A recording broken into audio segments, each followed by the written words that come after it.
So before we proceed, please like, subscribe, and share this particular content with everyone, with one of your friends. And let's begin. धृतराष्ट्रवाच धर्मक्षेत्रे कुरुक्षेत्रे समवेतायुत्सवः मामका पाण्डवाश्चैव किमकुर्वत Sanjaya. Yeah. Translation. Hmm.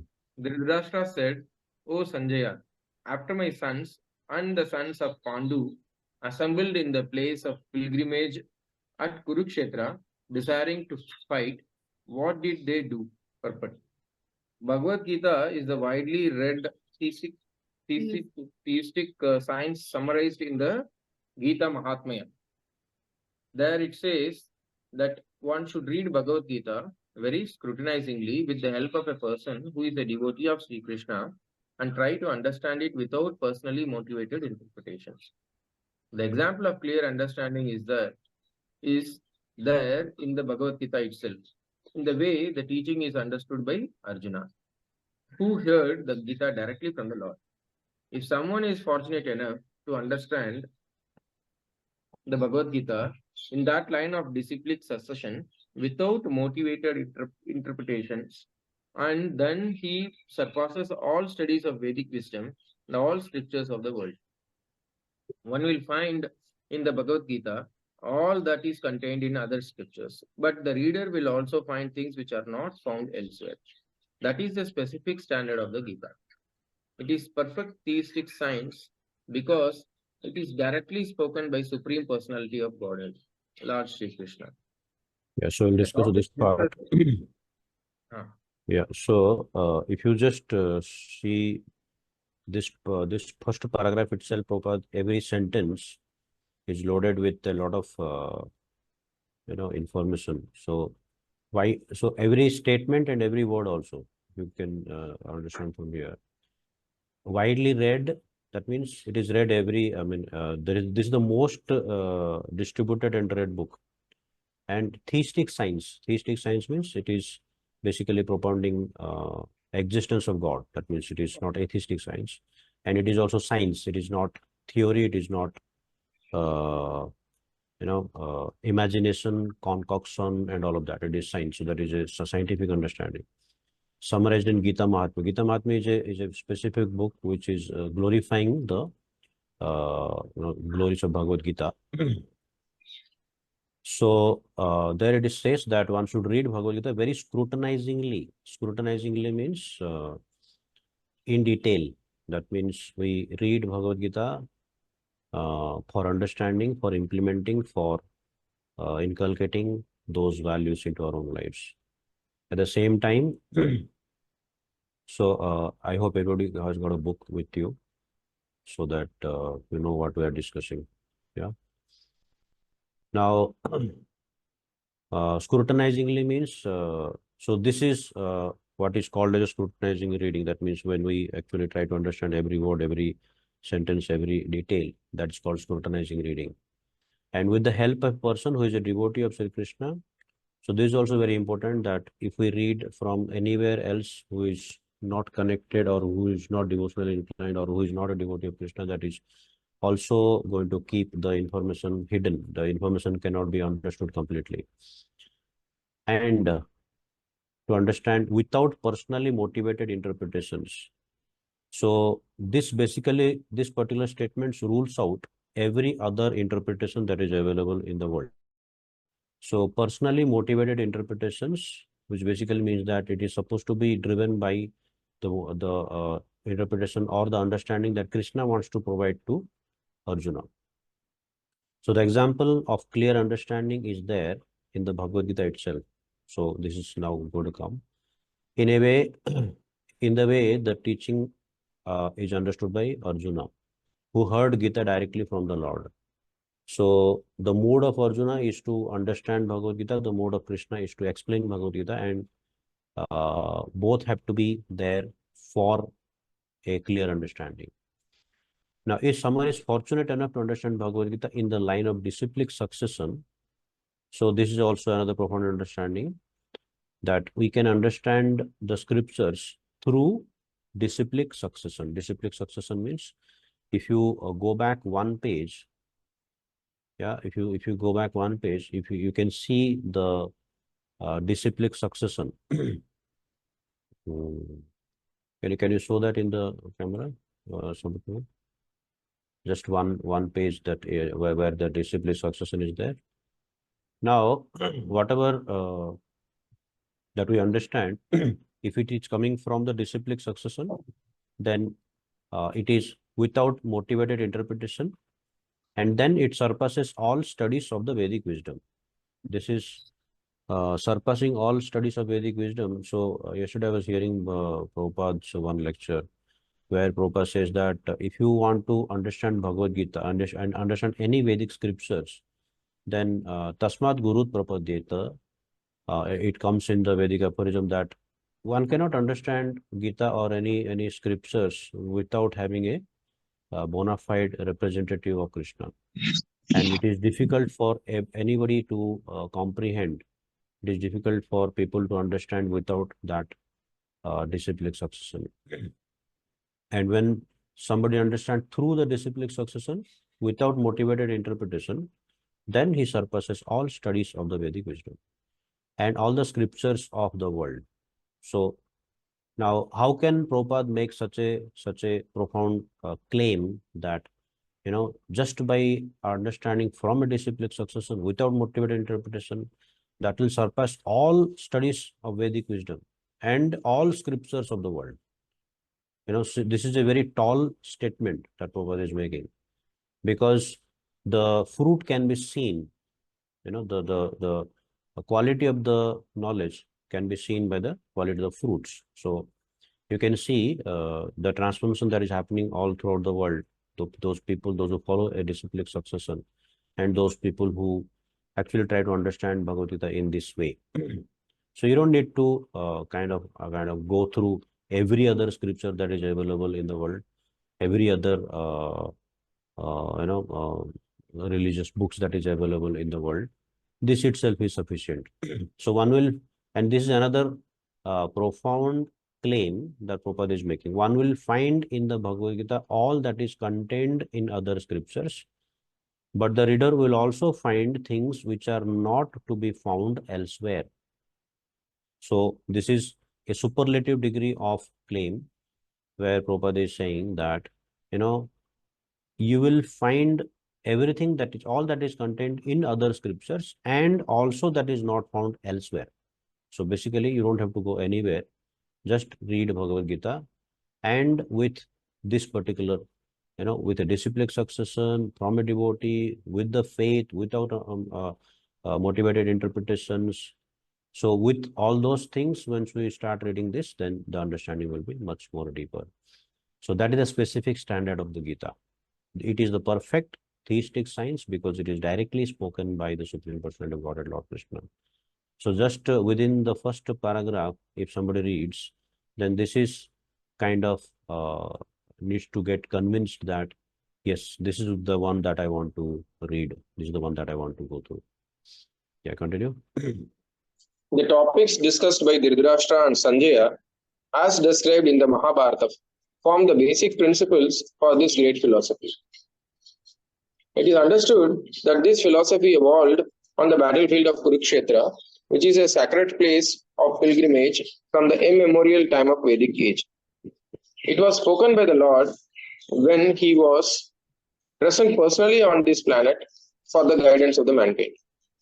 Yeah, so the topics discussed by Dhritarashtra and Sanjay. So as the first verse mentions, Dhritarashtra Vachu. So Dhritarashtra is asking this question, and Sanjay is sitting in his room, sitting with him, and then he is seeing what is happening in the battlefield of Kurukshetra, and then he is reporting. He is basically conveying everything to Dhritarashtra. So as this discussion between Krishna and Arjuna is also happening, so he is also saying the same thing to Dhritarashtra.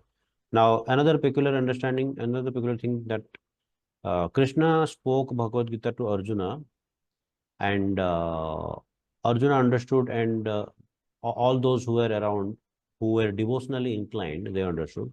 Dhritarashtra also heard from the mouth of Sanjaya, as it is repeated by Krishna, right? But Dhritarashtra did not get the understanding, Arjuna got the complete understanding. So the filters that we put, we put a lot of filters with anything that comes into us. And the more the filters that we put, the more it is going to create hindrances and difficulties in getting the clear understanding from the scriptures. So the basis of this is the discussion between Krishna and Arjuna, and also Dhritarashtra and Sanjaya. So it is understood that the philosophy evolved on the battlefield of Kurukshetra. Kurukshetra is a sacred place. That's why it is called Dharma Kshetra Kurukshetra. Sacred place of pilgrimage from the time immemorial of the Vedic age. It is not, Kurukshetra is not a place, created at a certain point. So holy pilgrimages, they are there eternally. So when Prabhupada is saying it is there from the immemorial time, that means they are a part of eternal existence. They do not come into existence from something at a certain point for a certain time, and then they go out and then they get annihilated. No, so pilgrimage, tirthasthali, they are eternal in nature. Whether we can see or not, that is a relative thing, because we come and go. So tirthasthalis, or the places of pilgrimage, they remain for eternal time. And also it is spoken by the Lord when he was present personally on this planet for the guidance of the mankind. So that's again, that Krishna is personally here to dictate or explain that entire information to us. The word Dharma Kshetre, a place where religious rituals are performed, is significant because on the battlefield of Kurukshetra, the Supreme Personality of Godhead was present on the side of Arjuna. Dhritarashtra, the father of Kurus, was highly doubtful about the possibility of his son's ultimate victory. In his doubt, he inquired from his secretary Sanjaya, what did they do? He was confident that both of his sons and son of his younger brother Pandu were assembled in the field of Kurukshetra for a determined engagement of the war. Still, his inquiry is significant. He did not want a compromise between the cousins and brothers, and he wanted to be sure of the fate of his sons on the battlefield. Because the battle was arranged to be fought at Kurukshetra, which is mentioned elsewhere in the Vedas as a place of worship, even for the denizens of heaven, Dhritarashtra became very fearful about the influence of this holy place on the outcome of the battle. He knew very well that this would influence Arjuna and sons Pandu favorably, because by nature they were all virtuous. Sanjaya was a student of Vyasa, and therefore by the mercy of Vyasa, Sanjaya was able to envision the battlefield of Kurukshetra even while he was in the room of Dhritarashtra. And so Dhritarashtra asked him about the situation on the battlefield. Yeah. Dharma Kshetra, a place of religious play, a place of religious rituals. And Dharma Kshetra, Kurukshetra is because it's a place of pilgrimage, and then because a lot of spiritual activities are done, and because so a place is called a place of pilgrimage because either the Lord has done some pastimes in that place, or the Lord's devotees have done some pastimes in that place. That is how the place can be entitled as a place of pilgrimage. So, the place of birth of Tukaram Maharaj, Dehu. So that's called a place of pilgrimage. So the places of where Ramanujacharya did some pastimes, where he was born. So those places are also called as places of pilgrimage. So either the Lord or the devotees, when they do some activities in that particular place becomes significant and acquires a lot of spiritual potency. And when we go to that particular place where the Lord has learned some pastimes or the devotees have done some pastimes, we also get that spiritual potency, and we can actually feel that. If you go to kind of Puri or holy places, where you can actually experience the presence of the Lord physically. You can experience a lot of vibrations whenever you go to a place of pilgrimage, especially, or to a temple where the worships are going on very regularly and diligently. So that's why it is called a place of pilgrimage. So battlefield of Kurukshetra. So Kurukshetra was is a place of pilgrimage, and it is also the battlefield. Why battle? Because the Dharma Kshetra, I mean, the place where the battle is happening, it is for a purpose. The purpose is to establish the religiosity and annihilate the irreligiosity. That's the uh, point there. And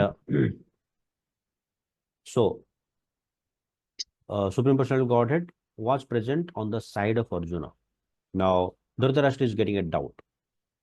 The doubt is the possibility of his son's victory, because he is thinking that there is a possibility that the place of pilgrimage Kurukshetra is there, which is uh, spiritually inclined, and he very well knew that his sons are not religiously and spiritually inclined, and he very well knew that Pandavas were religious and spiritually inclined, and there is a possibility that the place will favor inside of Pandavas and not for the Kurus and not for the Kauravas.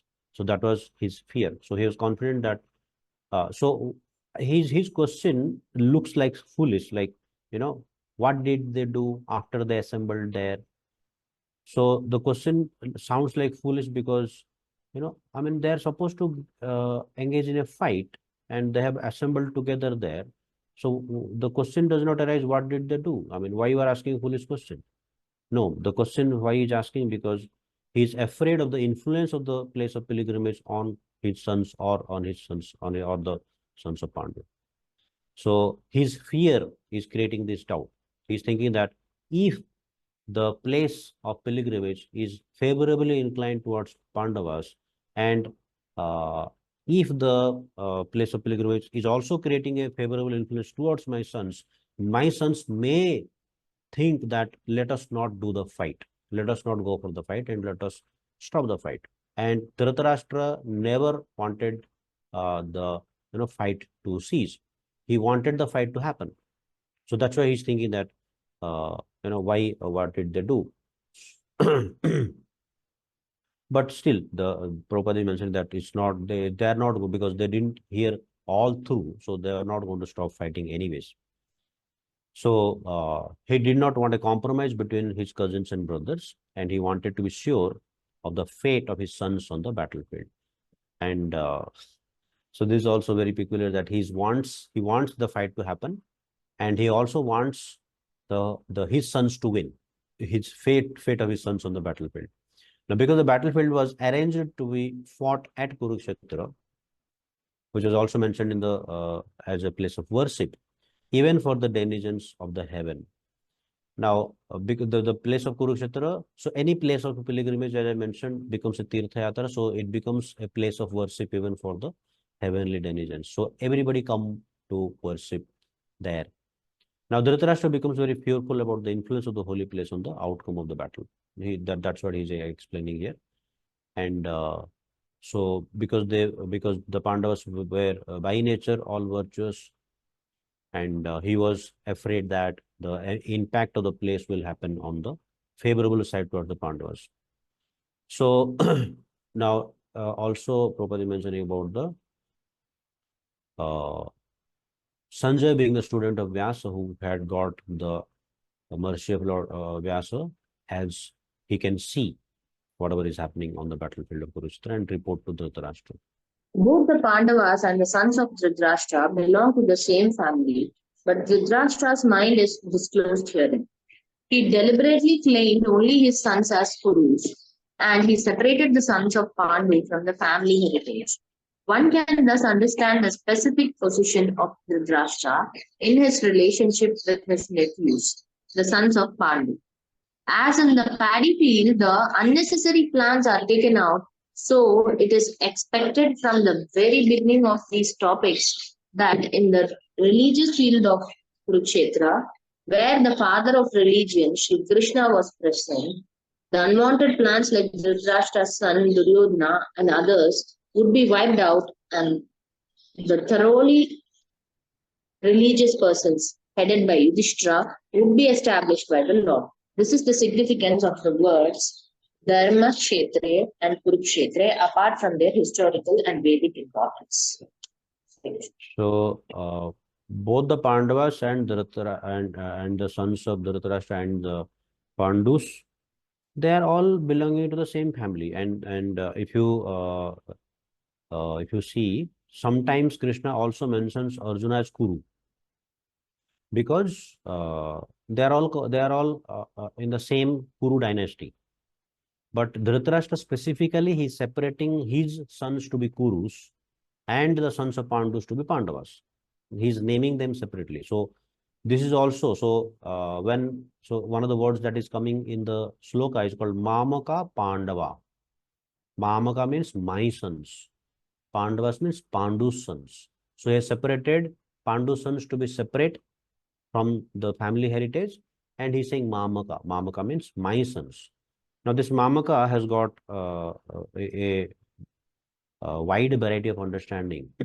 Mamaka can be referred to as, mine, or anything that is related to mine, or anything that is connected to me, anything that I possess, anything, it is my opinion.